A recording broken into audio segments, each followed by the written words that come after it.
Decryptos here, everyone. Just want to bless you all. Thank you all for joining today. I have a special guest. His name is David Cruz, and I'm honored, by the way, to even have this individual on. This is podcast, by the way, everyone. Number one, with many more to follow in every other capacity, and we all have to start off somewhere. So I'm happy the Lord blessed me with this individual that I connected with and reached out to by watching a video I found online. And I'm honored and blessed to have him in the mix here, talking with us today about the Ark of the Covenant, which is a big debated topic pretty much around the world and throughout the body of Christ. So we're gonna let the Spirit lead this podcast. But again, it's David. By the way, it's an honor and it's a pleasure and it's a blessing to have you. Okay, on the channel. Okay, talking about. Ron Wyatt and what he's brought to the table, because again, we have a lot of individuals that fight, agree, a question, they do all these things. So, David, the first thing I'm going to throw at you, my friend, okay, is can you share your background, just very high level, okay, overview, and how do you know Mr. Ron Wyatt? And the floor is yours, David. Okay. Well, I was born. No. Anyway, I think that's from David Copperfield or something like that. But my name is David Cruz. Actually, my first name is Michael, but I go by David. Cruz is Spanish or Sephardic, if you will. My dad's from the Philippines. Some Chinese, Filipino, Spanish background. My mother's side is Scots-Irish, things like that. But what's more pertinent is Cruz in Spanish means cross.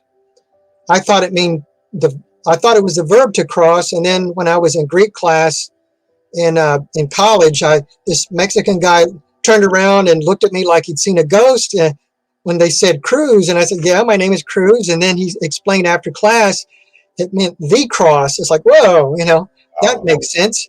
So, and then originally it was De La Cruz, of the cross, which hints that our ancestry is from Jesus' family. It's very likely, actually, when I was 10 years old, I was baptized when I was 10. And ironically, around that time, I was in church one time and I was thinking, why doesn't somebody know where the crucifixion site is? This was 1979. This was I was baptized December 6, 1979. And this is right around the time Ron and his sons found the crucifixion site. The same time. And we did not know each other, had no clue, but I had an impression, which is one of the things Ron taught me is, he said, well, God speaks to you. How does that work? He said, well, it's more like impressions. God gives you good ideas. Satan gives you bad ideas. Good ideas are called inspiration. Bad ideas are called temptation. You make the choice. It's as simple as that. So I had this idea. I could visualize these cross holes. It's like, why doesn't somebody know where that is? Everybody says it happened, but nobody says it was here. How, it's just, it didn't make sense to me. And it was really weird that it happened almost exactly the same time that they discovered the cross holes. Maybe almost exactly, who knows? But I have a timeline for Ron that helps me get all the information organized. It helps debunk certain things, because that couldn't have happened because this happened before that, or it happened to happen after this. And it helps you find new information too. Okay, back to the name Cruz. De La Cruz means of the cross. There's a family called the Desposini or Desposini. They were the Lord's people or whatever. And so our family crest has a cross with 8 stars of David around it. Wow. And if you do the math, Jesus had, father and mother, 4 brothers, and at least 2 sisters. So that would be 8. So stars usually represent people and symbology, like the fallen star in Revelation chapter 9 is a dethroned prince. It's a prince, but a dethroned prince. And again, the Davidic lineage, we're princes and princesses. and there's probably millions of us today. If you do the math, Solomon, my ancestor, probably, no telling how many children he had. He had like, what, 900 concubines or something. So Interesting. Yes. it's no telling. You could probably, we're probably cousins for all we know. Huh. So anyway, the family crest supports it. The DNA supports it. Hmm. And when I was 10 years old, I had I was reading my Bible and about all the ages. It said so-and-so lived to be 930, 950, 120, 969 Methuselah. So I got to thinking, well, how old will I be? And then the idea came to mind, 107. Mm-hmm. It's like I knew it was like really loud, if you will. So I'll go find my mom. I'm 10 years old. And I said, guess what, Mom? I'm going to live to be 107. And then I said, how do you know we're not descendants of David? Mm-hmm. I said, we. And then I find out later that both sides of the family seem to be descendants of David, but my mother's side is more Levitical. And Jesus' mother's side is more Levitical.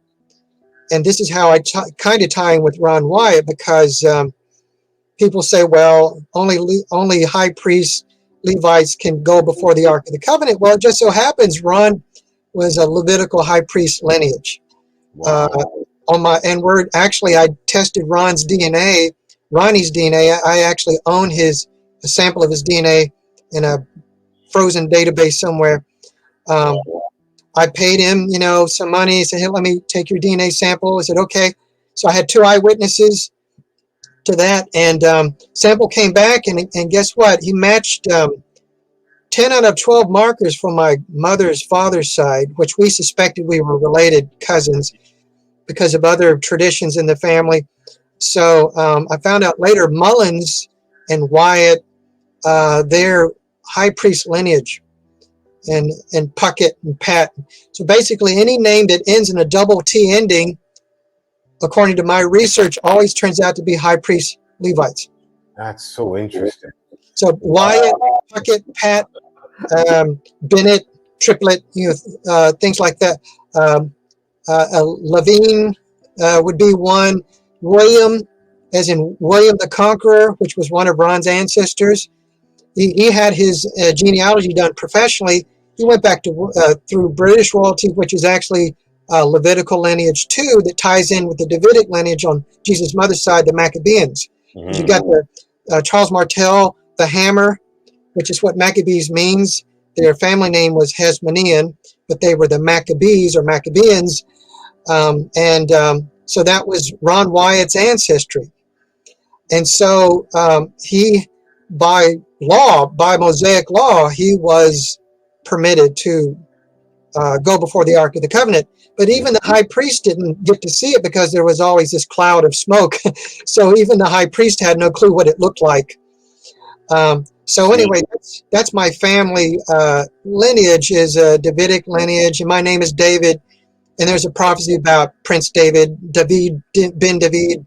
So I'm a potential candidate. I can't say who that is, but I seem to know a lot about this type of thing, and I think it's on a need-to-know basis. So that's another plus. And David, let me add to that. This and thank you for that. By the way, great explanation here from your side here. Can you explain to everyone how do you know Ron Wyatt? Thank you for the breakdown on your side here. How's that connection between the two of you? Where did you meet him? How did you know of him? How did you two even come across with each other? Well, my mom used to save newspaper articles.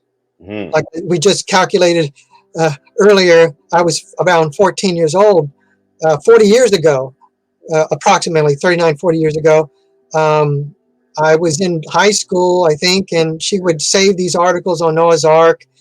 And I've got a copy of it, right there. Wow. Noah's Ark site found. It mentions Ron Wyatt. The interesting thing is Ron did not write the article. Mm-hmm. There was another guy claiming to have found the Ark and mentioned it was based on Ron Wyatt's research. So Ron didn't even put himself in the paper to start out with. For all I know, it was somebody else. So Ron was a very humble man, and that's the way God roles, so to speak. Moses, he reminds me of Moses, especially with the beard and all that. Mhm. Moses, God said to Aaron and Miriam, uh, yeah, I speak to you, but in dark riddles and speeches in dark riddles, only speak to Moses face to face, and he's the meekest man on the face of the earth. So, and so was Daniel. So meekness is important to receive God's word. Mm, Um, None of us are meek enough, but the correct. thing is, I think it's very important to try to stay meek as possible, humble, because if not, nobody can stand you.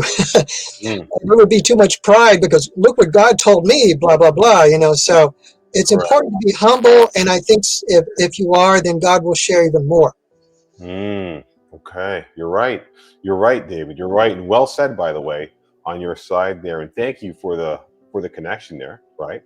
And you know, diving deeper into Ron Wyatt because he's a very I'm going to call it intertwined famous individual within the body of Christ here. Well, you have people that are for him, you got people that are against him here. In your knowledge, in your background, right, and knowing what you know in your connection with Ron, can you give us like a brief overview of the significance of Ron Wyatt's findings on from what you know on that side there. Even though, by the way, as we deep dive into Ron and who he wasn't he wasn't in archaeology. He wasn't in that field, right? He came to it there. Can you expand and share on that?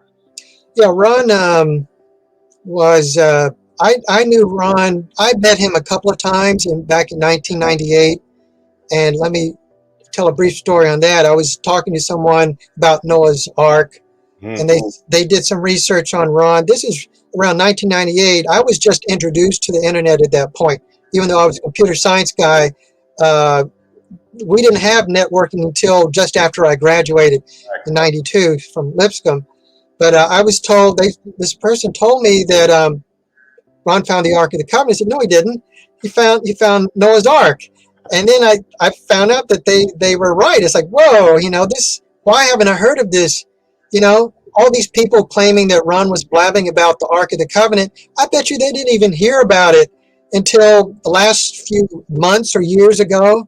Yet he found it back in 1982, started looking for it in '79. That's a long time ago Hmm. for people not to hear about this. There are people still today that have not heard about it, so Correct. it's not well known, and it's going to be known after this podcast Hmm. a little bit more.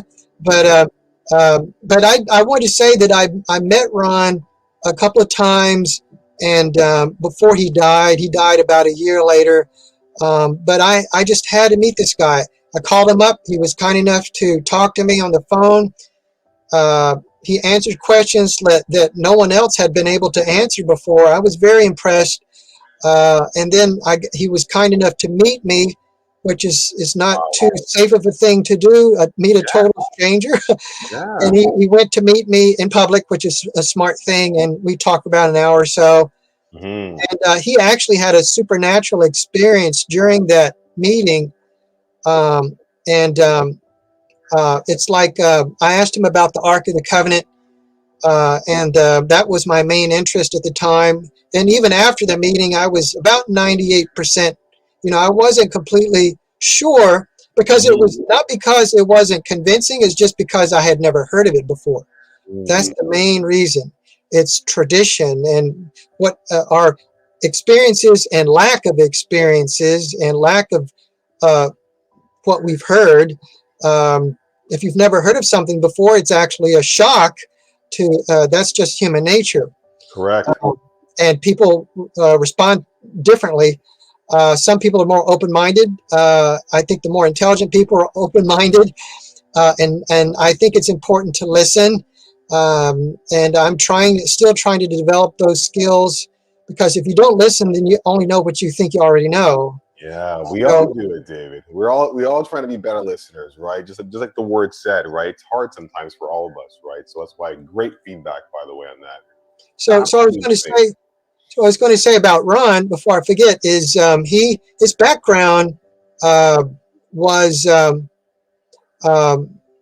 his professional background was a nurse anesthetist, Mm. uh, and if I think I got that correctly, Hmm. which is a smart avenue to take because I think it takes minimal amount of education for a really good pay jump. And I wish if I had to do it over again, I probably would have pursued something like that. And then that gave him the free time to go overseas and take vacation and do archaeological research. Now, Ron referred to himself as an amateur archaeologist, but when Ron died, I had some unanswered questions. So I went to his funeral. It was a miracle that I found out about the funeral. I went to Ron's funeral. I went to both of his sons' funerals, and it was a miracle I wound up at some of those because it was tight-lipped. Mm. But God, aftermath, I mean, retrospectively, it was meant for me to be there. Go Hmm. figure. So regardless of what people, whether people want you there or not, God Correct. wants you there, you'll be there. Correct. But anyway, I had some unanswered questions. I was at the funeral. I saw all kinds of people. I didn't even know Danny and Ronnie back then. I heard their voices. It's like, wow, that sounds like Ron, that deep booming voice, which is I think it's another high priest lineage thing. Hmm. Because they had to be able to speak to the people. They had to be able to broadcast. And they were also the singers in the temple, the musicians, the craftsmen. So they probably not only made the Ark of the Covenant, they also sang in the temples, and that's where some of the traits come in.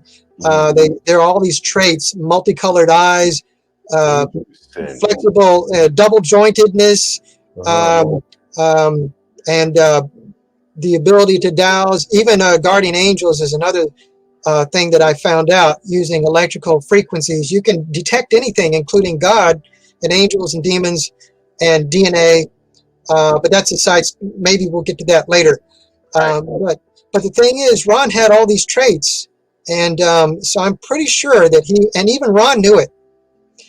He didn't even tell some people close to him because of their beliefs. But he found out from the Jewish diaspora database in Jerusalem that Mm. Wyatt was on the Jewish database. Wow. It meant king or something like that, and that actually ties him with British royalty, which it Mm. does. The Wyatt and Westminster Abbey, who was a poet or something like that, and then it goes all the way back to William the Conqueror and Charles Martel. So if you got Wilson,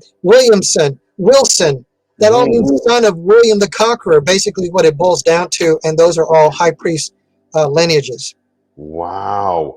And David, can you just share because that part's fascinating. This is stuff you never hear.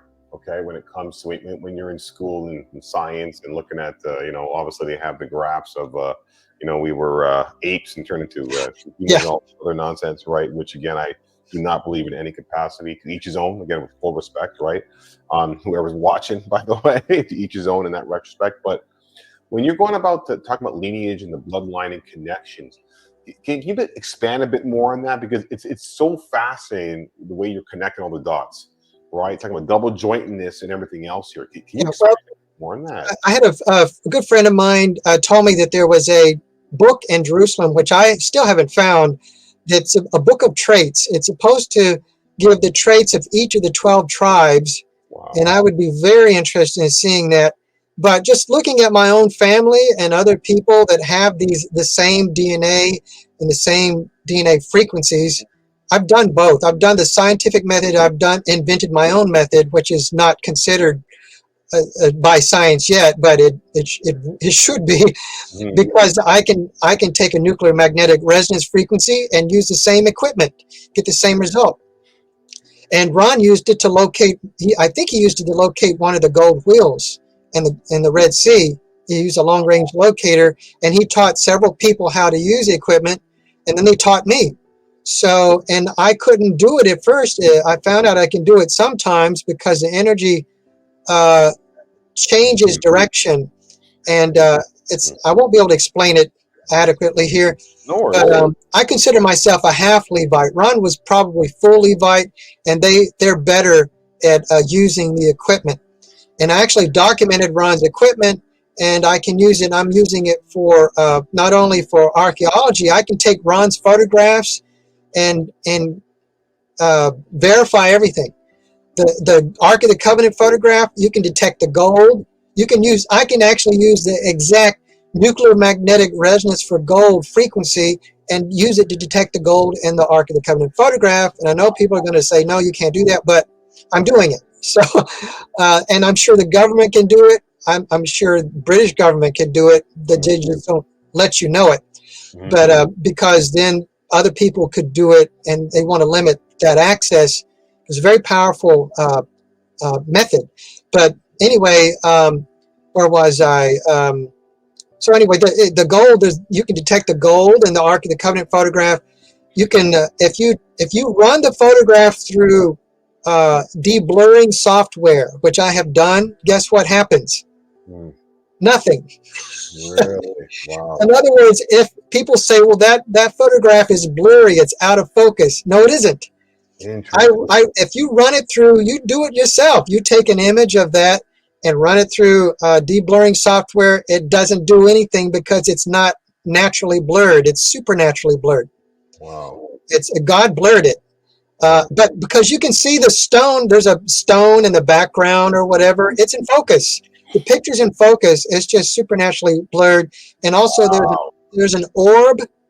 You know what an orb is? Like a circle of light. And I always thought that was like a coffee stain, but it's a perfect ellipse. And it resonates at 888, which is a guardian angel frequency, a good angel frequency. Interesting. The bad angels, the demons, are 666 hertz. I'll just give you this one for free. Some of my frequencies are proprietary, but this one I'll give. God's frequency is 777. Demons' frequencies are 666, and the angels' frequencies are 888. Wow. And so there's an angel, you can actually see and detect one of the angels. Ron said there were 4 angels that guard the Ark of the Covenant, and they were either created by God for this purpose, or they were assigned for this purpose. 4 angels that guard the Ark. I guess because there's 4 corners, I don't know. But you know, in the Bible, one angel could take out 186,000 soldiers. Right. So just go multiply that out. So anyway, Ron said there were angels that guard the Ark, and that may answer one of your other questions that you may have about the Ark. How does it function? People think some people claim it's a capacitor, which it's not, because I used to be an electrician. I know about capacitors. The problem with that theory or hypothesis is that a capacitor is two plates, say gold or aluminum or whatever, that are conductors with an air gap or an insulator in between, which is a dielectric. And you charge one plate, and it causes the electrical charge to be positive on one and negative on the other, but there's no flow of electrons. There's just flow of polarity or whatever. So the thing is, it can't be a capacitor because the whole wooden box including the lips, are covered in gold. So there's no break in in other words, it would be a short circuit. If it's a capacitor, it would be shorted out. So it can't be an active or a functioning capacitor. That's not how it works. The way it works is the angels are the ones that take out people that touch it, that are not allowed to touch it. Ron, the angel, the 4 angels picked up the mercy seat, which he thought was about 1,000 pounds of gold. And by the way, the angels and the wings are bigger than the ark itself. They're twice as big as the ark, if you do the math. If you look I sent you a picture of the Ark of the Covenant. I don't know if you got that. If you, another thing about the photo, if you brighten the image, actually, it's too dark to see the background, but if you brighten it, you'll actually see more details. You'll see Ron said there were fist-sized stones piled up behind him, and you can see these fist-sized stones only when you brighten it. And if you look at the very back wall, you can see these layers like planks of boards, and those also register as gold. So those are the boards from the tabernacle stacked up in the back. You can see those, And this picture, Ron said he went in the chamber on the fourth trip. It's when he saw the angels and it was cleared out, and the chamber enlarged. So it was made without hands. In other words, God made it and made it bigger. So, and Ronnie can vouch for that. Anybody doubts me, I know there people will. Yeah, that's it. Okay. Now, if you look at We're showing this right now, right? Is this okay? Yeah, I can see the picture, and I can point out some things in it if you want. Yeah. If you the top right hand corner, you can see this stone ceiling, like a stalactite or something. I don't know what it is. It's like a protrusion of stone in the background. Okay. I think that's part of the cave. And it's in focus as far as I can tell. We don't know the depth of field, Ron. It's probably a 35 millimeter.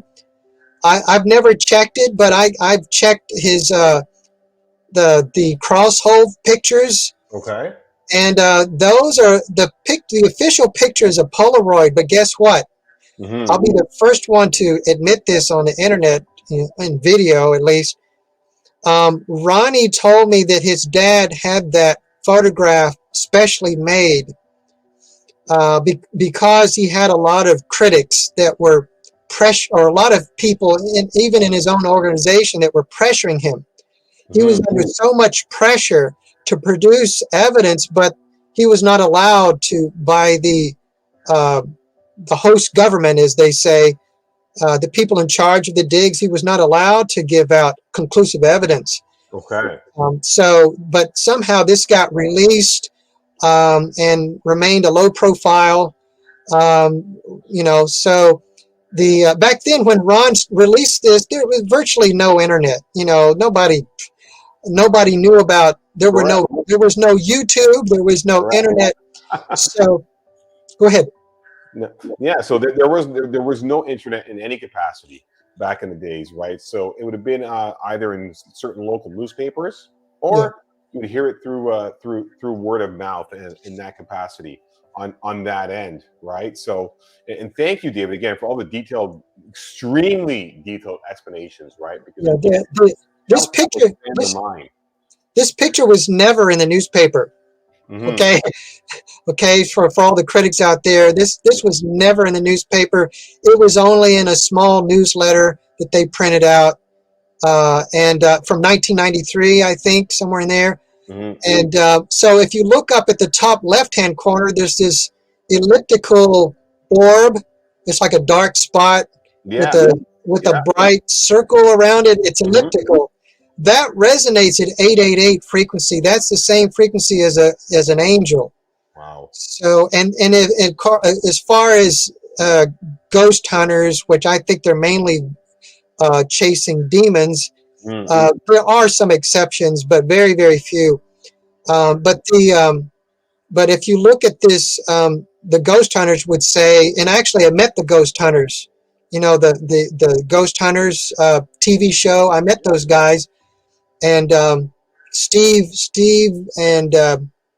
Grant and Stephen Grant. That's the guys that I spoke to. I met Dave Tango, but he pulled the security guard in between us. I don't know why. I guess I scared them with my questions. I said, well, how do you know these are people? Because it could be a demon pretending to be a person. And the 200 to 300 people shrieked all at once.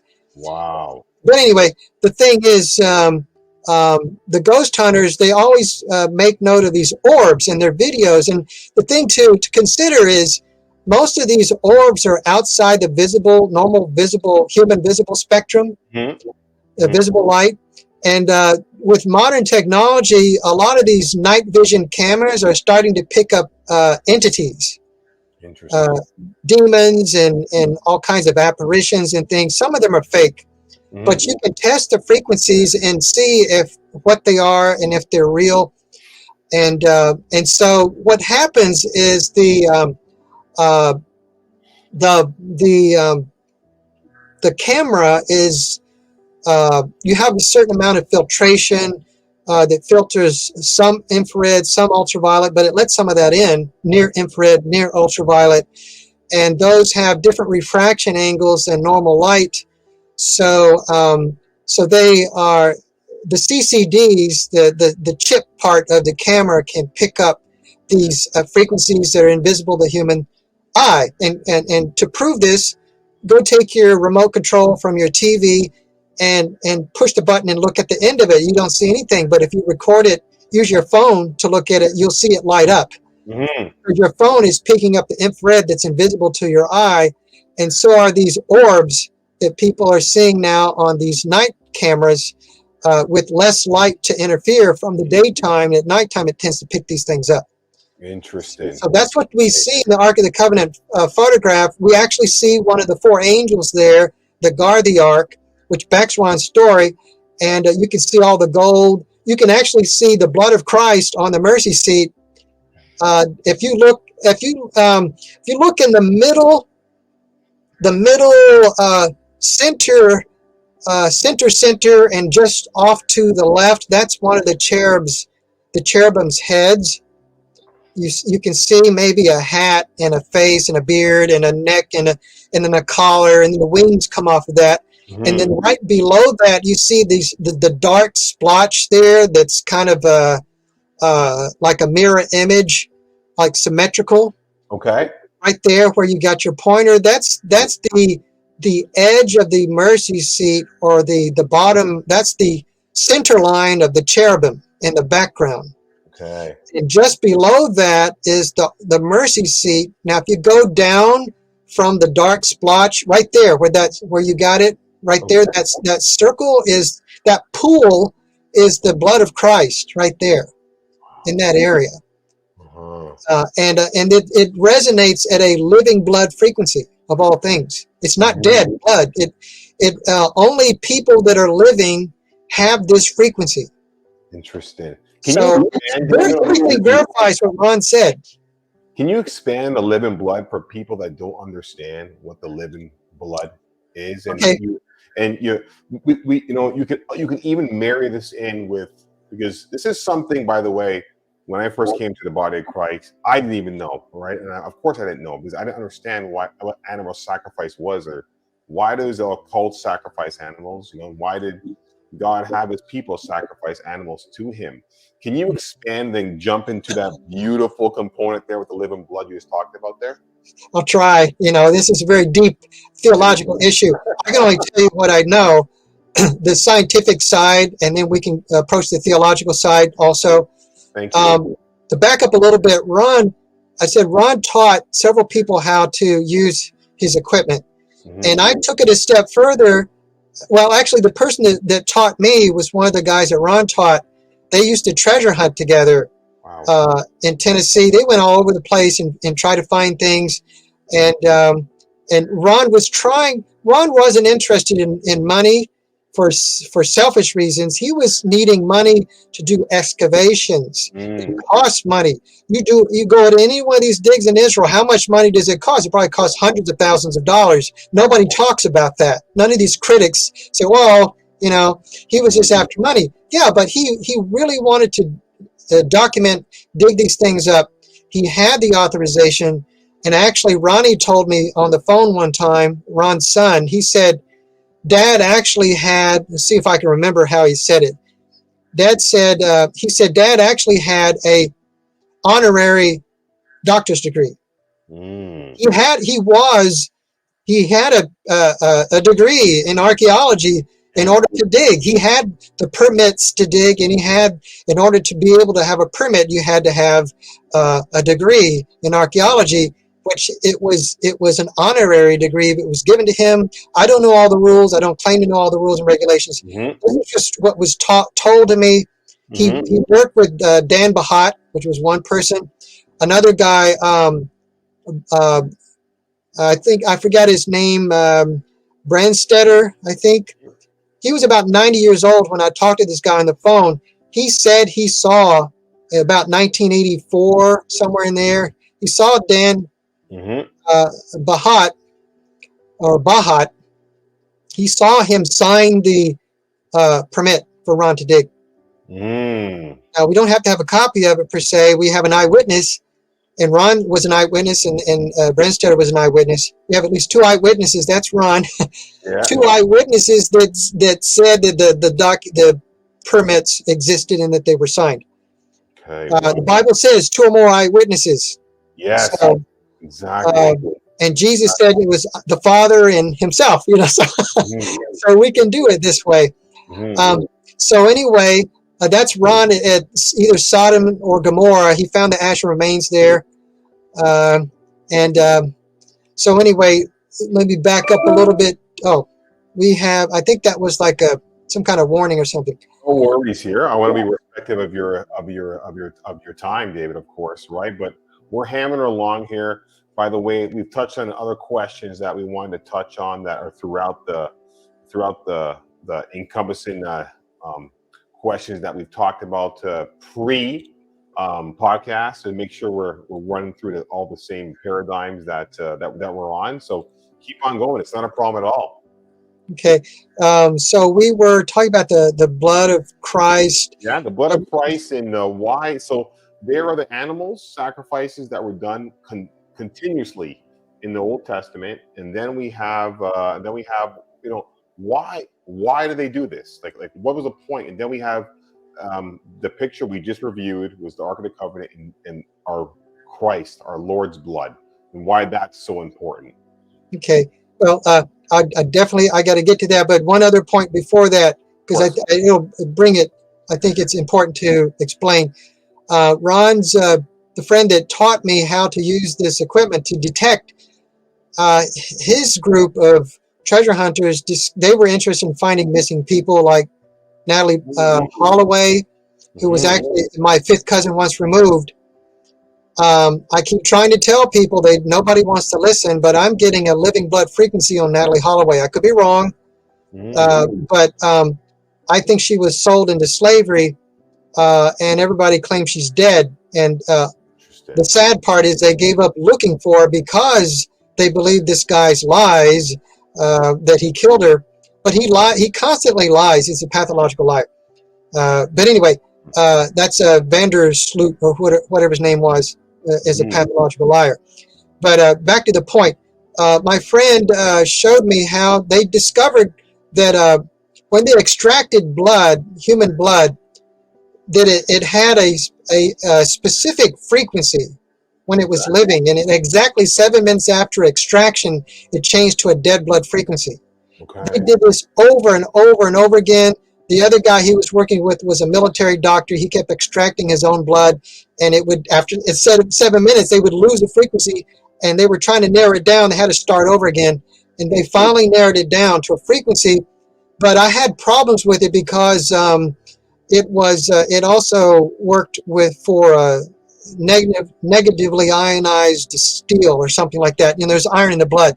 So the thing is, once the blood coagulates, it's around 7 minutes. That's when the frequency disappears. I even used my own blood, and I found if I froze it, I could prolong the frequency for about an hour and a half. I did the same thing with cats and dogs because I wanted to locate missing animals and help people know if their animal was still alive or their pet. And I was able to, a veterinarian friend, one of the guys that actually Ron taught how to use the equipment, suggested I use this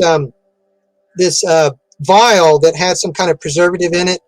I forgot what it's called because it's a big long name, but it's anticoagulant.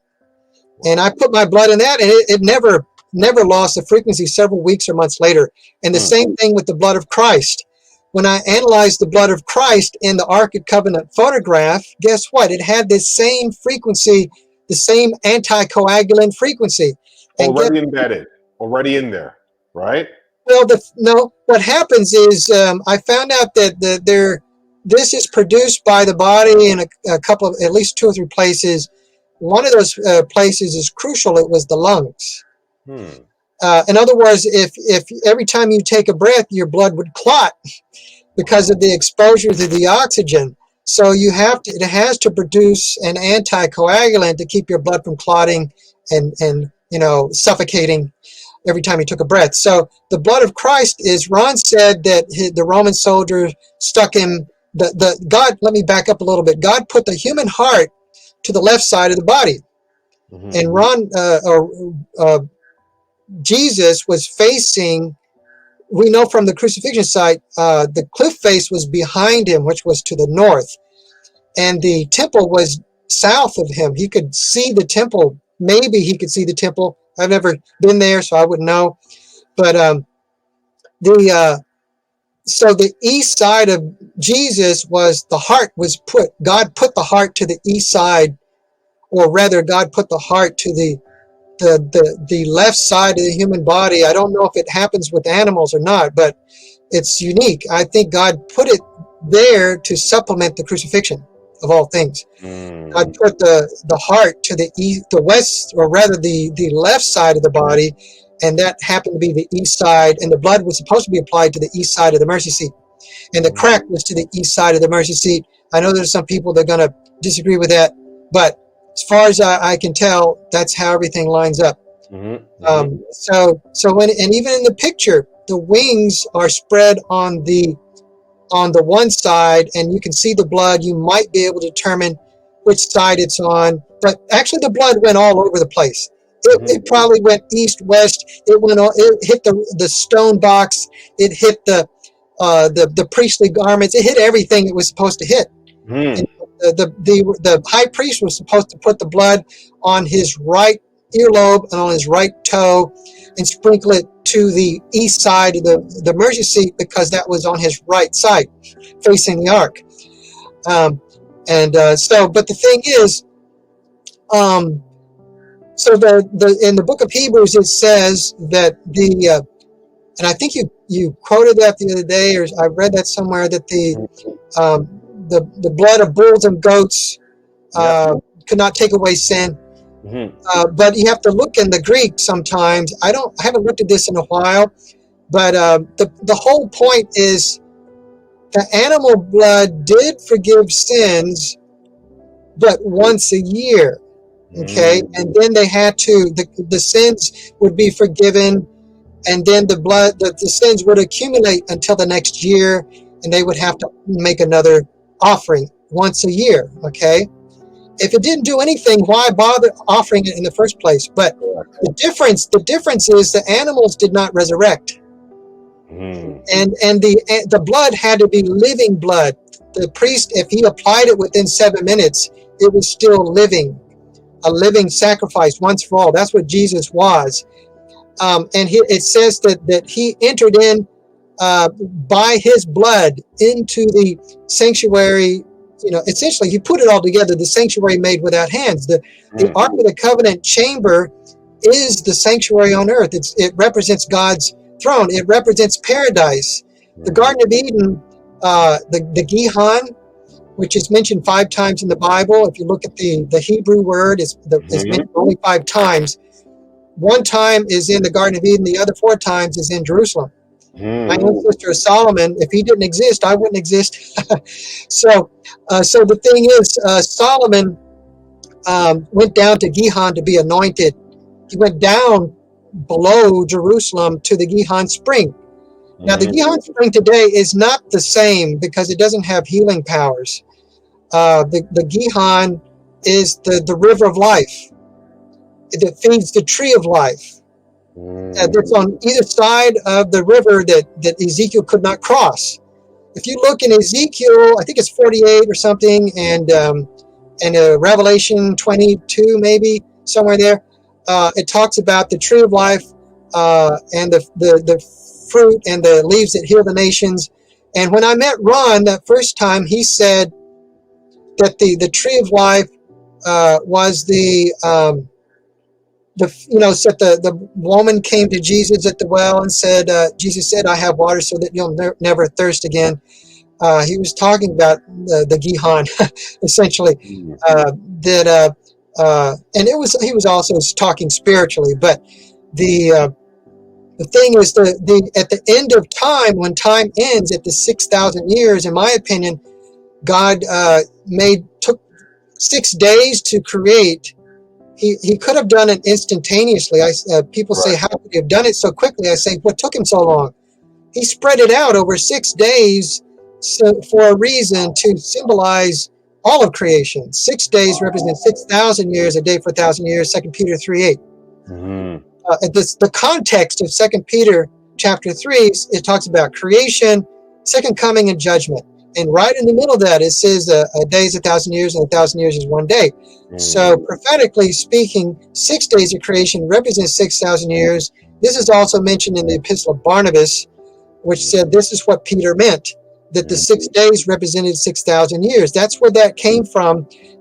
That's where it originally came from. The Epistle of Barnabas, which is probably legitimate. It's probably actually written by Barnabas way before anybody else. And it was in Greek, and then it was in Latin, and then eventually it was in English around, I don't know, a few hundred years ago. So it's been around, and it says that's where the 6,000 years comes from. And that's why you have all these people around the time of Sir Isaac Newton and what is this 4004, which is off a little bit, Bishop Ussher's chronology. The whole reason that the big interest of knowing the beginning of time is because once they realized it was 6,000 years to the end, if we only knew the very beginning, we would know the very end. And that's why the big interest in the chronology. And I have it. I'll tell you exactly what it is. It's 3,925 BC.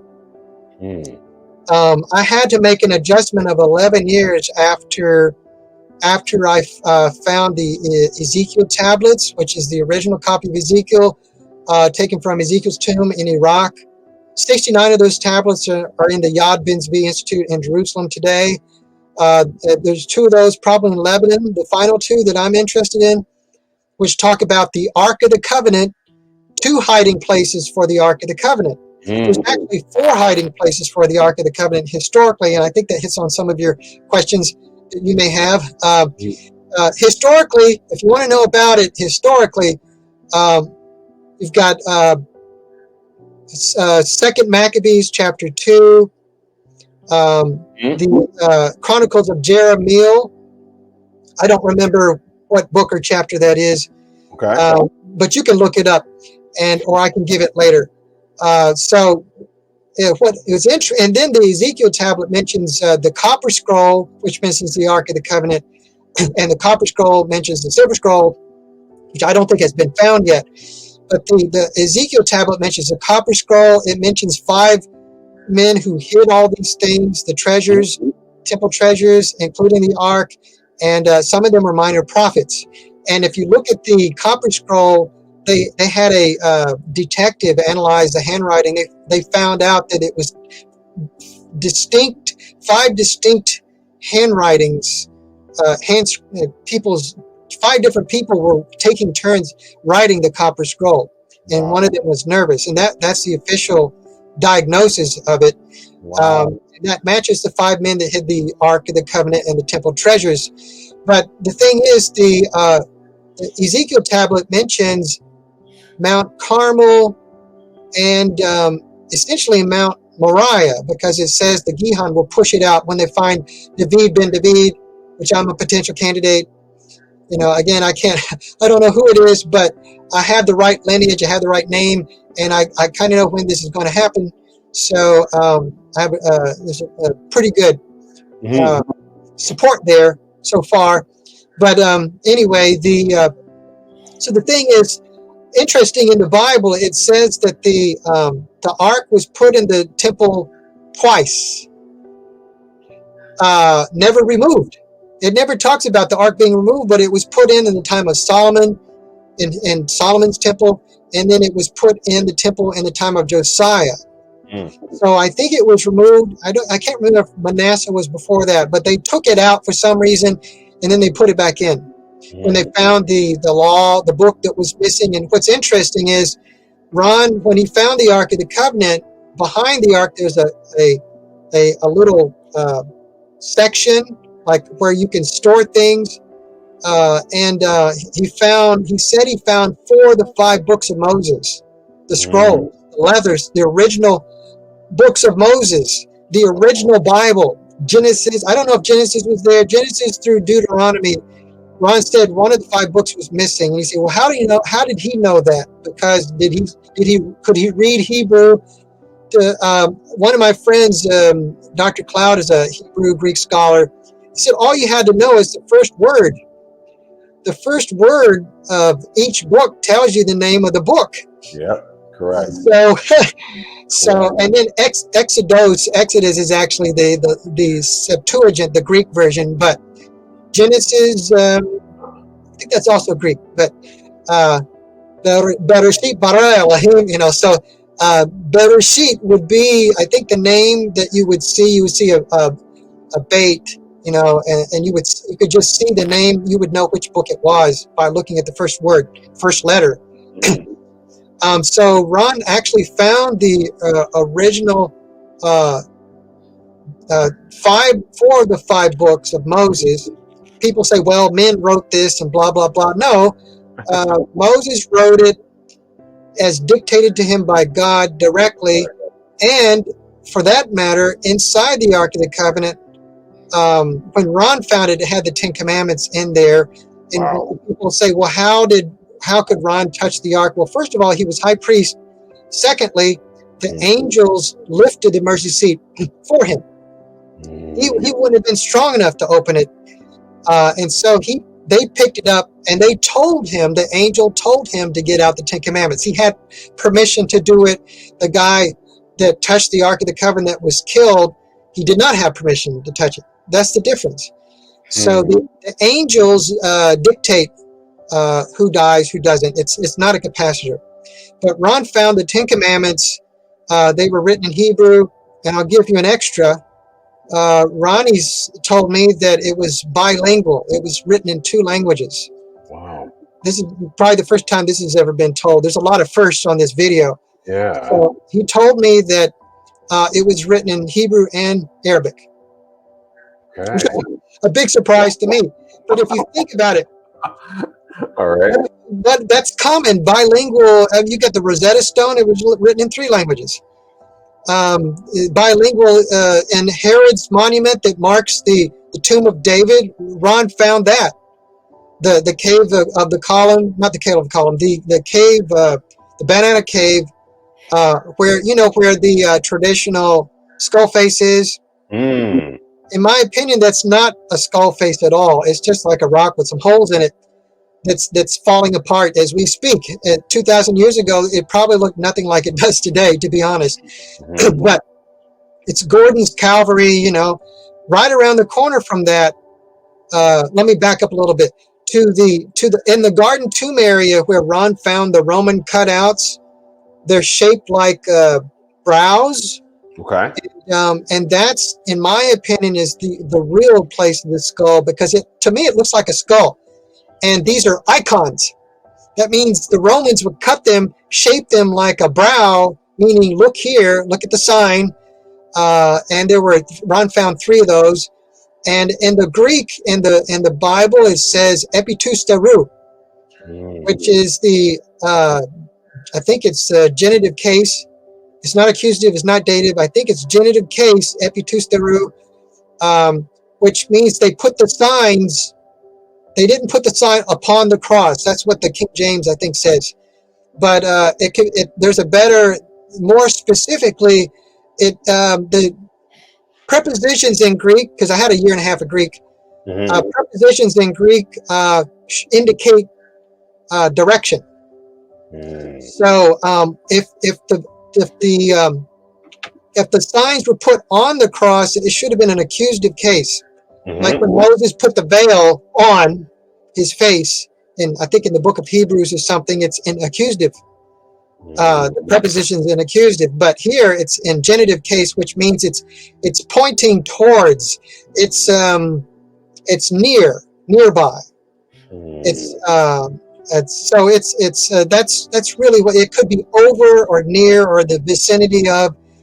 And as Jim Baker pointed out, there's a video of Jim Baker you may have seen from 1983. That's when Ronnie found the Roman coin and I know I'm going to get flack for this, but there were 3 Roman. I've already gotten big arguments with people in the know, and they don't know.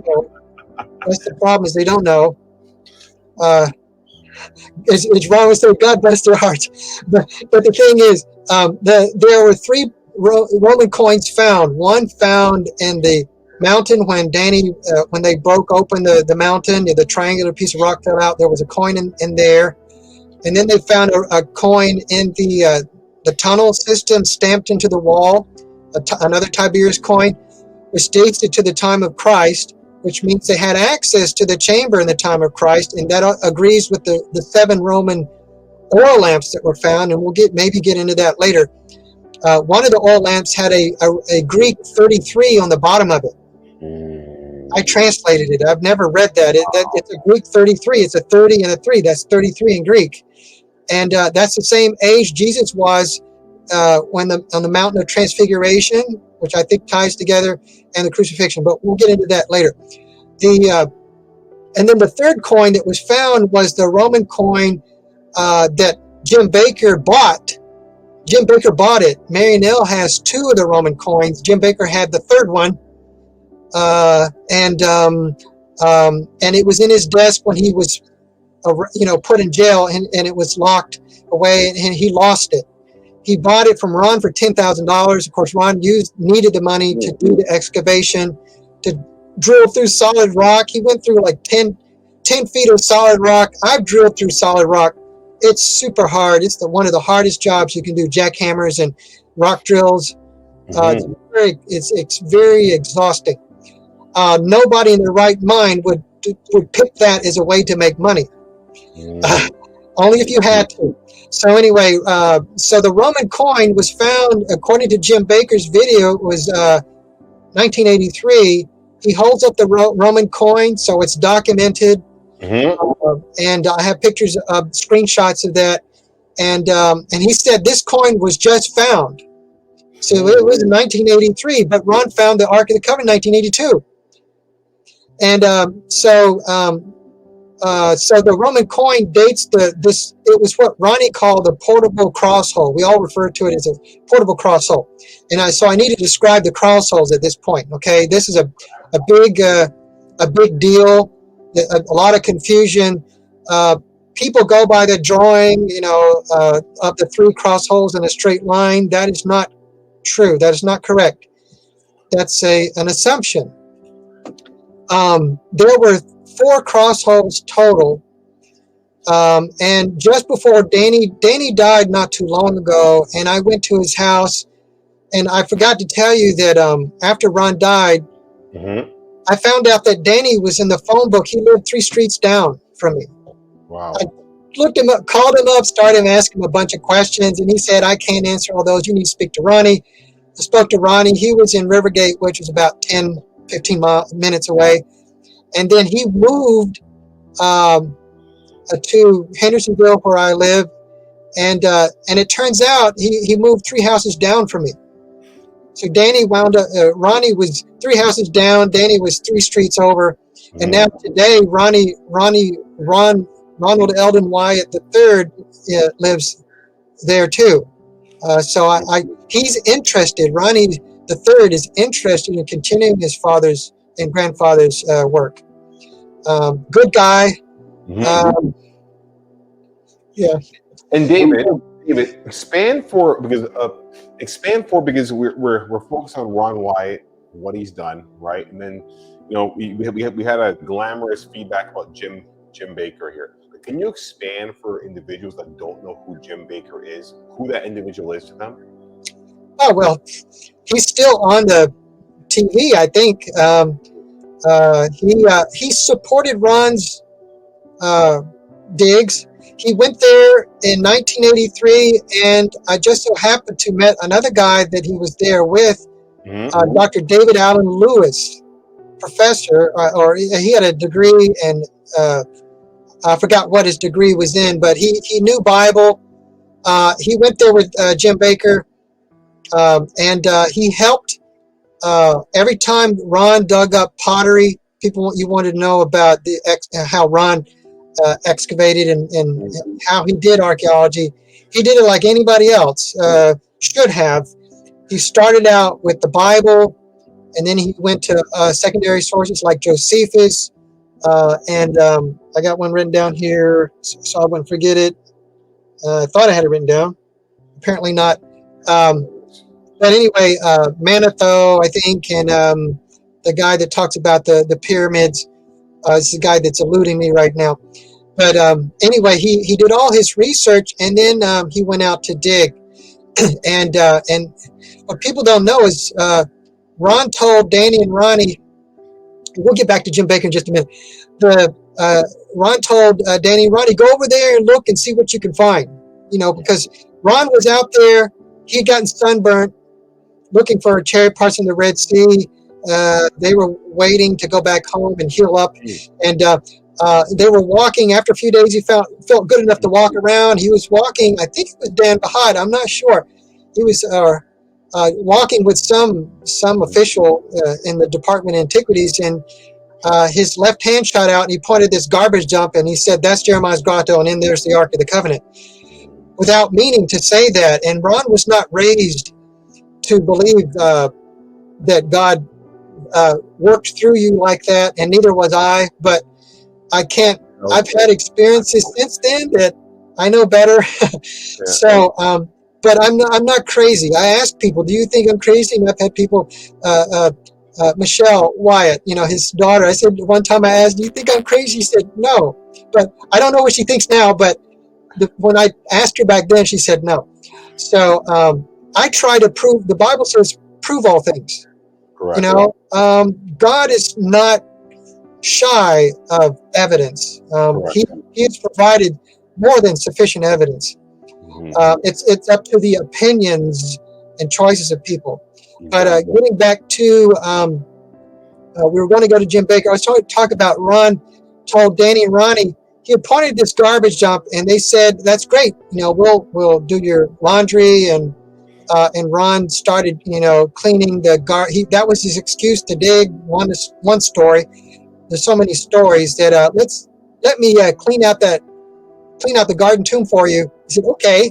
They didn't want to do it, so he started cleaning it out, and he kept digging. Is what Ronnie said. So and they found the cutouts. But what happened? What people don't know, this needs to be told. That Ron said, "Go over there."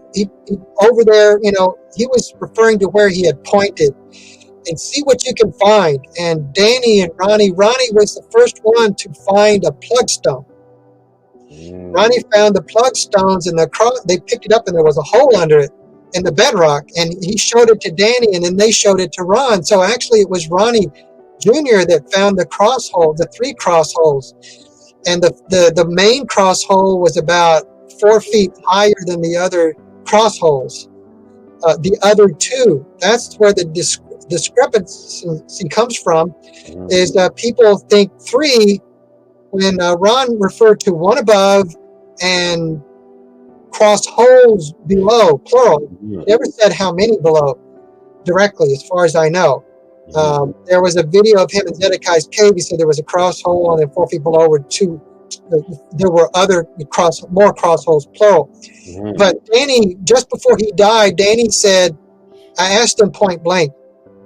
I said, I didn't know he was going to die. He had a lot of health issues. It's very sad. So the thing is, he said, I asked him, were the cross holes in a triangular configuration? He said, yes, the 3 cross holes. And I said, did you leave the plug stones in place? He said, yes. So the three cross holes, including the middle one, which is actually higher up and further back, those cross hole plug stones were left in place. Now the plug stone that Marinell has the blood of Christ on it, and it did belong to the main cross hole, but it was found on the 4th portable cross hole beneath the cutouts. It's in the what do you call it, the cistern wall.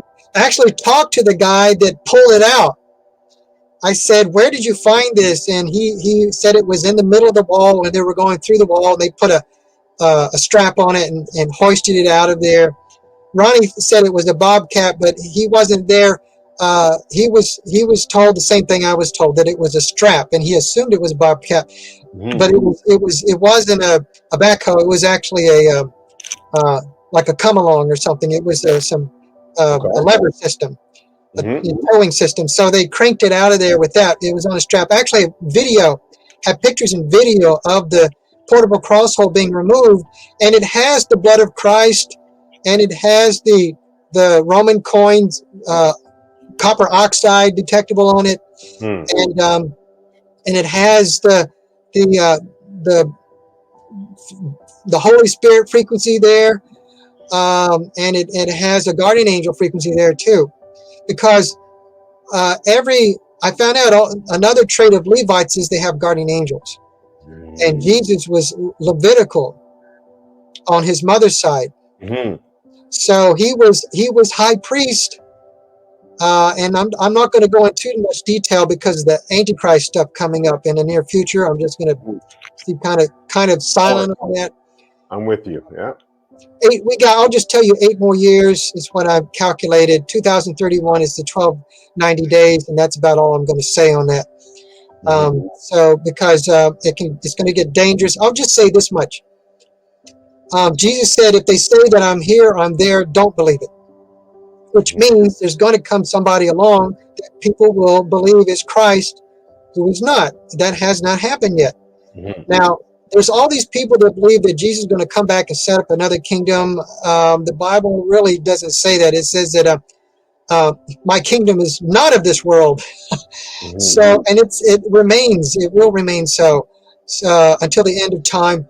So, and then there's everything changes. But the eternity, where time ends, eternity begins.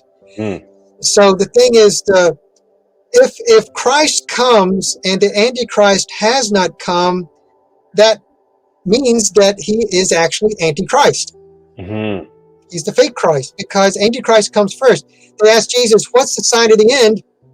They didn't ask him the end. They asked him, what's the sign of the end? Because they wanted to have time to do something about it.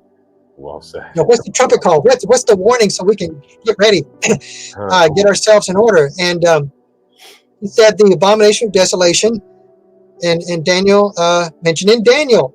And people try to tell me, you don't know what the end of time is. Well, I'm saying it's 2076. I'm 107. I told you I'd be 107 when I was 10 years old. I found out that one day I decided to calculate it, and I forgot that I had said that I would live to be 107, and then I remembered afterwards. So I didn't try to make the numbers fit. But that's the exact end of 6,000 years. And to different people, that means different things. But to me, it means the end of time and judgment. So and the beginning of eternity. That's what the 6 days of creation represented. So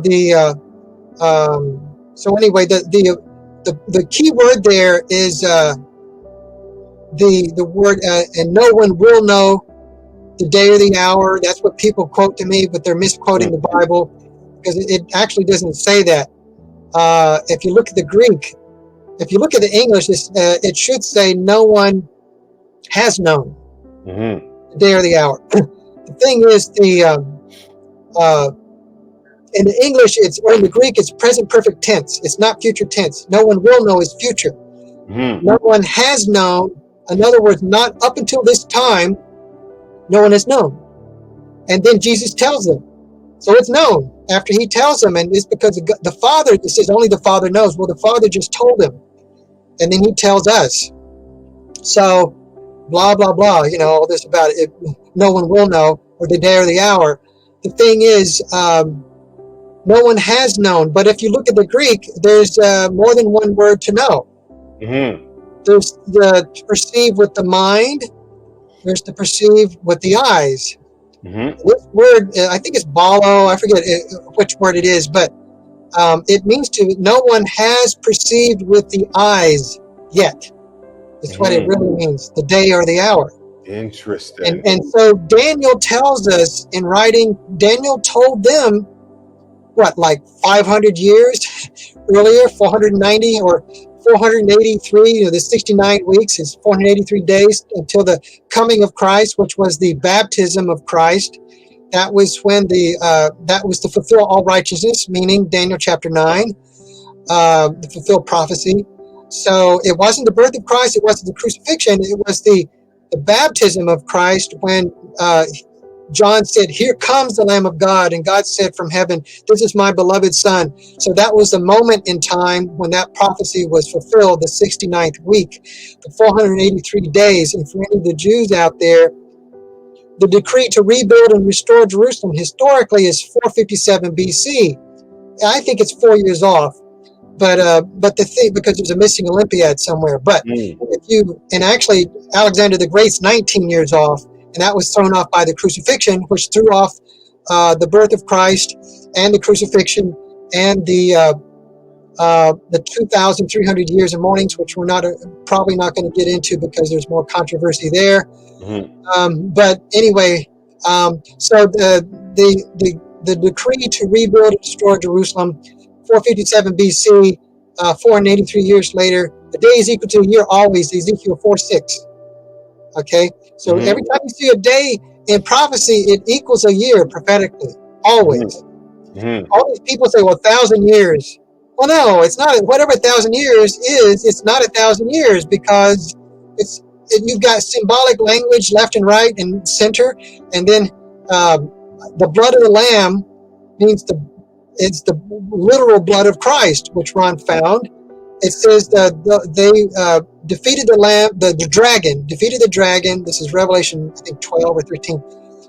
They defeated the dragon by the blood of the word and blood of the Lamb and the word of their testimony, which is the blood of Christ and the Ten Commandments. Those two items were literally found in the Ark of the Covenant, in the chamber. So that's referring to the defeat of the Antichrist coming up. That's the main reason why God preserved these things, is to defeat the Antichrist. It's his secret weapon. It's the mystery of God that will be revealed when the seventh trumpet is about to sound. The biggest mystery is how God became man and died for the world and bled on the mercy seat. That is still the biggest mystery. And God is that's the main reason why Ron was not allowed to tell these things, not only because the government he was working with prevented him, actually threatened him through the Mossad, perhaps. If you tell anybody, when he filed the claim, if you know about this, Carolyn Bishop, who's a friend of mine, I actually have her father's passports, Randy Osborne's passports, Bob Morell's passports. Lately, I even got Henry Gruver's passports, which are online. I got all these people's passports to document when these things actually happen. I know what I'm talking about. As my friend Sacco would say, I can back it. So the thing is, and I'm not right about everything. I would admit, if you want to know the truth, you have to be willing to be wrong. And not human nature. Nobody wants to be wrong. But if you're not willing to be wrong, if you always want to be right, you're probably on left field in some matter or another. But we need to, the most important thing is to pursue the truth. And that's what the devil is all about. That's what sin is actually a lie. It's all about lies. You don't need God. You don't need to be saved. The world is millions of years old, and we came from apes. All these lies is actually to make sin look good. You're right. It's so well said, David. So well said, right? And again, I'm the first one to say here, I was of the world, not understanding everything, even though my parents grew me up Christian, and I got into the world thinking I'm smarter than what the Bible was saying. And you go down these roads, and you learn pretty quickly, right, by the mercy of the Lord, that you're going down the wrong road, and you better repent and come back and go His way, because it's where you have peace and solace, right, in that retrospect. And David, I wanna respect your time here. We're about a plus hour in, and we have some amazing, by the way, content. And David, I'm going to throw on a table here.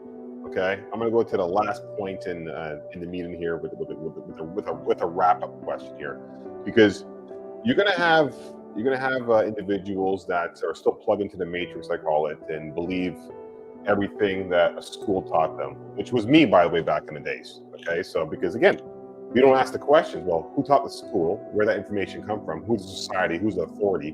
When you start looking at all these things, so you start to see the connections, right, with what is commercial law, what is biblical law, how everything works.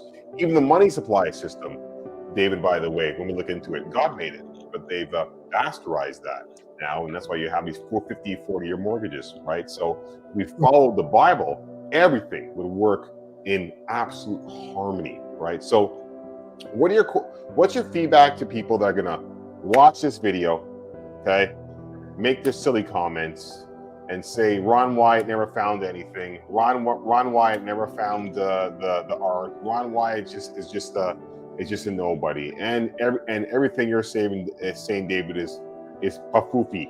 What is your comment to them, and have the Holy Spirit lead you there on your feedback? What are your thoughts?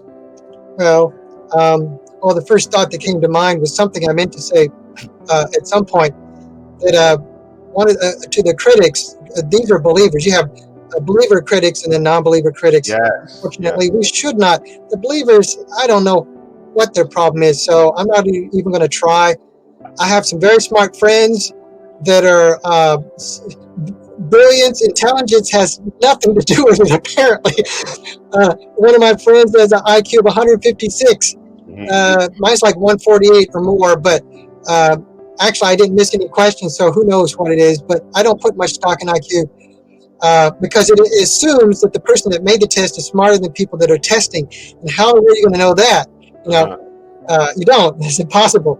But the thing is, I give credit to God. Wisdom and knowledge, everything comes from God. And so by giving him credit, I think he'll give you more. That's the way I operate. But the point I wanted to say was to the believer critics first, that say, well, why would God not want the Ark of the Covenant known? Or why, if he really had the evidence, why has anybody heard of it? Blah, blah, blah. So the thing is, the Bible, if you read your Bible, I read today, there were at least 8 cases in the Gospels, some repetitiveness, but overlap in the Gospels. There were at least 8 cases I found on the first search. If you look up the word in King James, no man, tell no man. Jesus told the disciples when coming down the mountain of transfiguration, they saw Moses, and let me back up a little on that one, 7 oil lamps in the chamber, and there were 6 people recorded on the mountain of transfiguration. John was the only one of the 3 that went up that never mentioned the mountain of transfiguration. Yeah, Matthew, Mark, and Luke mention the mountain. They don't give the name of the mountain. Maybe they didn't know the name. Actually, they would have, because Matthew was at the base of the mountain. But none of them give the name of the mountain. I think Peter's the one that blabbed. Somebody had to blab. Peter had the big mouth. So Peter, James, and John went up there, and they said, let's build 3 tabernacles. I think they saw the ark. I think they saw the tabernacle. And if you count the people, Peter, James, John, Jesus, Moses, Elijah, that's 6. The only person missing that could and should have been there was Jeremiah. That would make 7. And there were 7 oil lamps in the Ark of the Covenant chamber. And so the ark could have been removed from Jerusalem. Actually, I think it was removed 30 years earlier. According to the Ezekiel tablet, the 3,331 years from creation to the hiding of the ark, that factors in. And then the fact that Josephus in the book of Kings and the book of Jeremiah says that King Zedekiah escaped with his family, and then he was behind the army and they caught up to him. So if he could have gotten out, the ark could have gotten out. So there's a hole there that the ark had to be buried inside. It was actually buried 4 different places. It was taken out either to Mount Carmel or a mountain in Carmel, I'm not sure which, or Qumran. Those are the first 2 hiding places, and I'm not sure the order yet. And then the last 2 places are definite. Mount Nebo, which is the mountain of transfiguration, and Mount Moriah, which is in Jerusalem, which is where Ron found it, which is the final resting place of the ark. I asked Ron, do you think the ark would be removed? He said, no, I think it will remain in place because it proves that Jesus was the Messiah and that he bled for the world. If you move it, such as the 6 Galani soldiers or the Levites tried to move it and they were killed, they had bilateral strokes. And that's the same way I think King Tut died. If you look at King Tut, his eyes look crossed.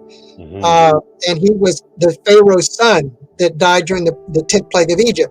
And he has boils on him, which is the 6th plague of Egypt. So anyway, and we owe this to Ron to knowing all these things, how they fit together. Where was I? The 4 hiding places, the Mount Nebo and then Mount Moriah. I think that when they met on the Mount Nebo, the mountain of transfiguration. Jesus, just before this, he was at where was it? Caesarea Philippi, 6 days earlier, 6 to 8 days earlier. So they had plenty of time to travel there to Mount Nebo and then to Capernaum, I think was next. I looked this up recently, so I'm not that smart. I just happened to look it up recently. So the thing is, they were there, and Jesus said at Caesarea Philippi, he said, "Who do you say the Son of Man is?" Some say John the Baptist, some say Elijah, some say Jeremiah. And this is Matthew chapter 16. It doesn't say it in the other Gospels. It doesn't mention Jeremiah in the other Gospels. And I just found this out a few days ago. It's like, whoa, this is very important because it ties in with the Chronicles of Jeremiah. He says, it says the same thing that Second Maccabees says, that the ark, Jeremiah hid the Ark of the Covenant in Mount Nebo. 2 different sources. And this predates the New Testament. It's the Maccabeans. So it says both accounts. One account says this is not found in the records of Jeremiah. So people that want to dismiss Maccabees as non-biblical, it's at least biblically historical. It's used just like Josephus and to verify history, to find things. Ron used Josephus all the time. Find things. Helped him find the crossing point. Where the wadi comes out and dead ends at the Gulf of Aqaba, or Yaakov or Jacob, which stands, or Israel for that matter. And the wadi leading up to it, everybody says Wadi Watir, but there's other maps that say it's Wadi El Khasi, which means in Arabic it means the Wadi of the escape, or the Wadi of the entrapment, or something like that, which is exactly what the Bible says. They were entrapped, ensnared. And it dead ends at the Red Sea, and so God parted it, and it's 10 miles wide, 1,000 feet deep, and the Hebrew says kafah. It means to freeze, to solidify, to curdle, like curdling milk into cheese or butter. So the water wasn't just like blowing around like in the 10 Commandment movie. It actually was solid walls of water. It was frozen. The water, the air, this is the scientific side. There was a strong westerly wind or easterly, whatever it was. It went from east to west, I think. And it froze the water. The wind chill factor froze it. And then it had to stop, or else the people would be blown away with the wind. So the wind stopped and they walked through. And guess what happens next? What was between the people of Israel and the Egyptian army at night? It was the pillar of fire. So the Israelites go through, the pillar of fire goes through, and the Egyptian army tries to go through, and it melts and smashes them. They didn't just drown; they got smashed by giant blocks of ice melting. And actually, Ron and Barbara Pett, my friend, who worked with Ron for like 8 years, went to Israel like 17 times. She said that they made the end of one of the videos. I think it's the Exodus video. This water, this scale model of the water, and it being blown by. They said they used a hair dryer on cool or something to blow the water, and it froze. Of course, they had it chilled a little bit, but the water actually piled up on either side. You could see it. These white blocks of water, and that's how God did it scientifically. If you want to go scientific on it, and that's good. That's good explanation for the scientifical, logical individuals like myself, by the way, too. Right? That's where my brain goes, David. Right? Logical, always logical, factual, and trying to understand. Well, I'm always trying to put the pieces together. And from our humanistic, carnal side, it's always good to hear that other side that you just stated, right? Because it just gives us a check mark in our minds for how we can intertwine the biblical, these manifestations of miracles to, and again, God's movement to what we know currently right now as we live through our lives, right? To check mark those dots. You're absolutely right. Just beautiful. Thank you. So I was saying about the 7 oil lamps there. If you counted Peter, James, John, Jesus, Moses, Elijah, and if Jeremiah were there, there would be 7. And then if the angels brought in the Ark of the Covenant from Mount Nebo, it would have been supernatural. Of course, the tunnel that Ron went through was supernatural anyway, the one with the green gate on it. He said it was like, Ron described it to Bill Fry, a friend of mine, that he was in the car, and Ron said it was like Sodom and Gomorrah when the angels blinded the men of Sodom and Gomorrah. They couldn't find the door. Well, there's another way to view that, is maybe he made it so that the door disappeared. Otherwise, they wouldn't go away because they couldn't see how to leave. But if they were blinded to the door, it'd be a solid wall. Then they would just go home. They could find their way home and be long gone. But the same way with the entrance to the Ark of the Covenant chamber, this tunnel is. He went through the ceiling, and then God prevented it from getting back in there for about 7 years, according to Brandstetter. He said Ron tried to go down in there, and he said it's changed. He could not get back in there. That's why it was the 4th trip when the chamber cleared out on October 12th, 1989, when he saw the man in white, which was Jesus. I have video of it from this Bob. I forgot his name, but anyway, he was a guy that was the eyewitness. I interviewed him, and he said he overheard him speaking to this angelic being.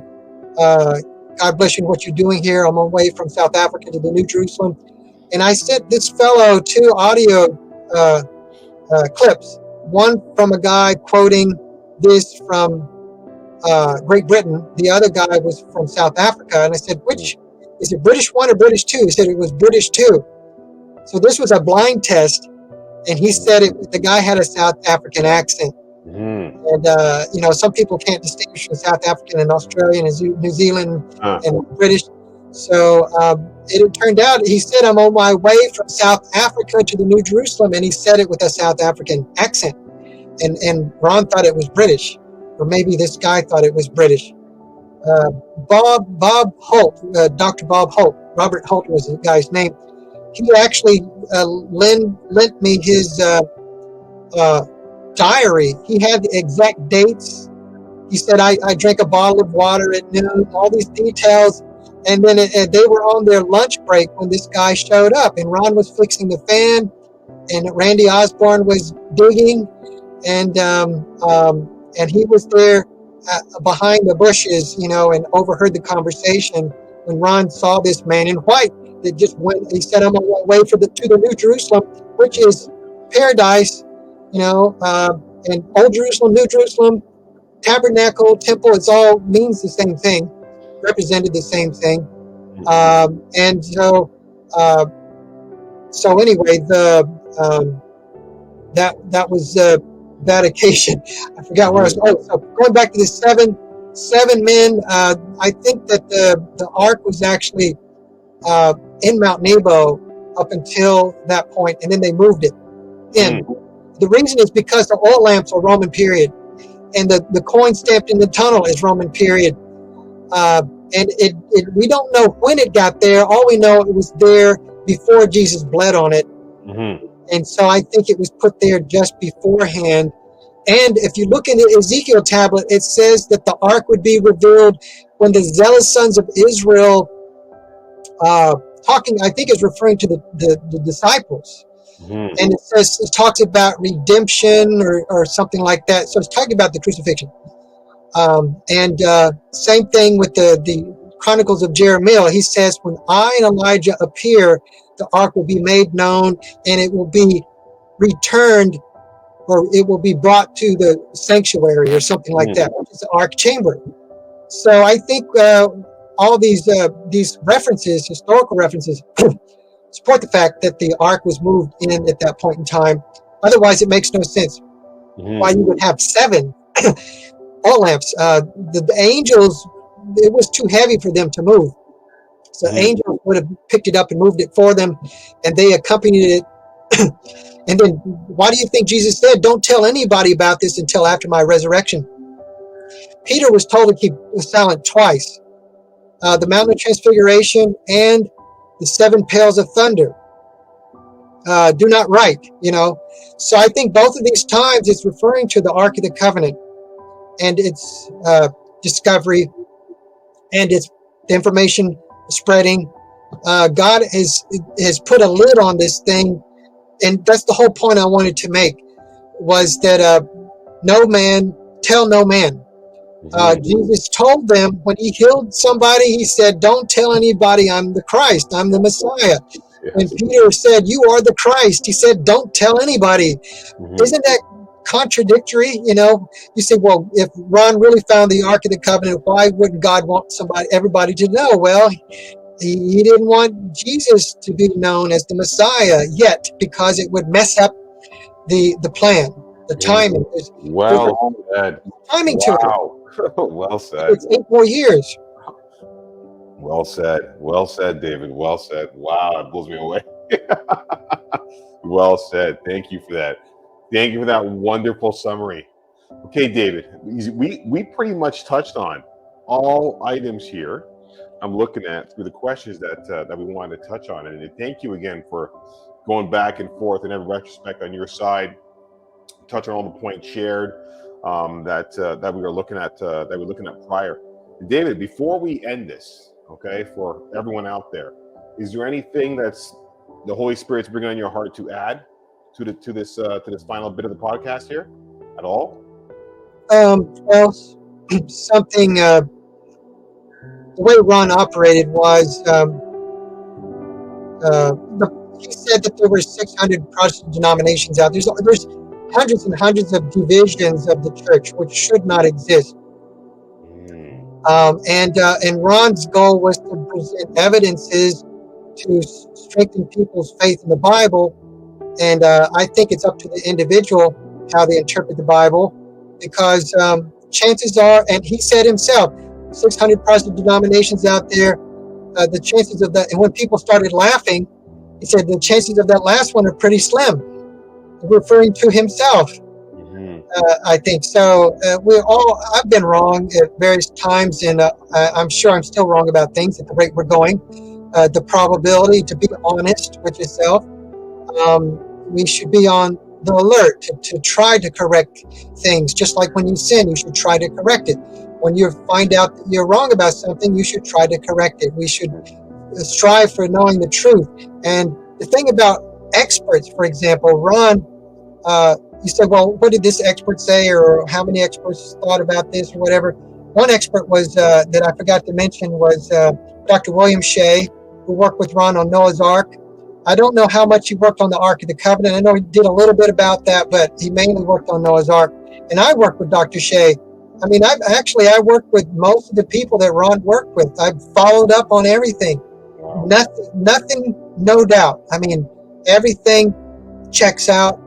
I mean, to the last detail, it's amazing. I checked this, well, that checked out too, and there's everything checked out. So the thing about experts, the word expert depends on, just like beauty is in the eye of the beholder, however you say that. Well, expert is the opinion of the individual, because let's say that you go to the evolutionary scientific expert. Well, then the creationists are going to not follow him. Mm. And if you go to the creationist expert, then the atheists are going like, nah, he don't know what he's talking about. So it's up to the individual. All we can do is supply the truth to the best of our ability and let the chips fall where they may, because God gave us free choice in the first place. We're not robots. God is the master teacher. He offers reward and punishment. He knows what he's doing. So the point is, Ron, the fact that he was, as far as I know, was the only person in modern times to see the Ark of the Covenant. That's what he claims. Of course, he says, I don't know, I'm not there all the time. Maybe somebody else may have slipped in there. There were the 6 Levites who tried to get in there. They got about 70 feet inside of a 270-foot tunnel, I think. They didn't make it. Their intentions were wrong. They were wanting to move it, to remove the hypothesis that they were wanting to remove the evidence that Jesus was Messiah, and God put a stop to it. Unfortunately, he had to do that. I've actually communicated with some of the family of some of these people, so we're not going to go there. But the thing is, Ron, the fact that he was the only person, most likely the only person to have seen this in person, qualifies him as the only expert. If you think about it, expert. Who knows more about something than somebody that actually saw it, and nobody else saw it, so there's no other experts in this field. In other words, if you go to some Bible commentary, which I try to stay away from nowadays, I sometimes look at them, but the problem is it'll point you in the wrong direction sometimes, and then you'll never get back on track. God's path is straight, because God exists outside of time. He never had. There's no forks in the road for him. He knows everything, and it's mind blowing, because when he created, the moment that he created time, he was a part of every moment of time. Wow. Every decision, every event, instantaneously. The very moment he created time, boom, he knew it all. He knew all of it instantaneously. He cannot separate himself. He cannot make a mistake, because he cannot make decisions. He cannot make a decision because he already knows the answer. There's no choice. The path is straight. There's no forks in the road. So everything that makes God God is time. Created time, takes time to generate power. He's all powerful. It takes time to forgive. He's all forgiving. It takes time to move. He's everywhere. So any doubt that God can exist or do miracles, you have to look at time like Einstein did, space-time. They're inseparable, just like soul and spirit, and dividing of the soul and spirit. They're different, but they're very hard to split. They're so close together, and that's a fascinating study too, which I hope to pursue one of these days. But very naive in that department, I have to say. So that's what I'm saying is Ron was the only eyewitness. He's the foremost expert in this field. And that's the problem with the commentators, is they didn't know about the Ark of the Covenant. They didn't know about the blood of Christ. And so any assumptions they make is void of that information. So they're already starting out at a disadvantage. They may know about grammar. They may know about legends or whatever, and traditions that have been passed down over to the point of exhaustion over the years. The question is, is your belief really your belief, or is it your parents' beliefs, or your best friend's belief, or your pastor's belief? Is it really yours? And it all boils down to your faith is the most important, because you're the only person responsible for your own soul. Wow. What a closer. Beautiful. David, we're going to see, because we're going to get this video up, and we're going to have the responses. We might need a follow-up, by the way, right? We might need a follow-up interview here, because I can see a lot of questions coming our way. A lot of individuals and colleagues across the pond as well too. That I want to see this interview. I want them to get to know who you are, and I want to say to you, David, God bless you. Thank you for your time, and thank you for the due diligence and feedback and the way you articulate your words. It's not normal. Okay, I've worked with a lot of people in my life, right? It's not normal, but in a good way. I come from Yeah, a very corporate optimistically. background, right? So I'm in the corporate world. I've been in the world, and when I've been on this godly journey now and meet yourself here, it's mind blowing what I feel inside as you're talking, right? So it's just, I want to say, God bless you, thank you, and you know, I ask God to bless this podcast for anyone that needs to see it and needs to hear it. So I want to say thank you for your time, David, and it was great back and forth on both sides here. And I appreciate I'd like to thank you for having me do this interview. You're actually the first person that I've done this for. This is another first. Wow. I've had at least one other person ask me, and I may take him up on that. And I have not gone out to promote myself. I have not, because I know a lot of people, a lot of my friends. I have most of my friends are constantly doing TV and podcasts and all kinds of radio and stuff. I don't. But I think it's because they're promoting themselves, and they're good friends of mine. So I'm not going to say anything bad. But and it's God's will. Ultimately, retrospectively, it was meant to be. It happened, and just like this, as far as we know, this at this moment in time, it hasn't made it anywhere yet. We'll see if God allows it. Exactly. If it does, then it does. Exactly. His will. It's always His will, right? We're the He intercedes through us here. So I want to thank you again, David, and thank you for taking the time. I want to respect your time as well too. God bless you, and you'll be hearing from me soon. Okay. Have a nice day. Thank you. You too. Take care. Bye. Cheers. Bye bye.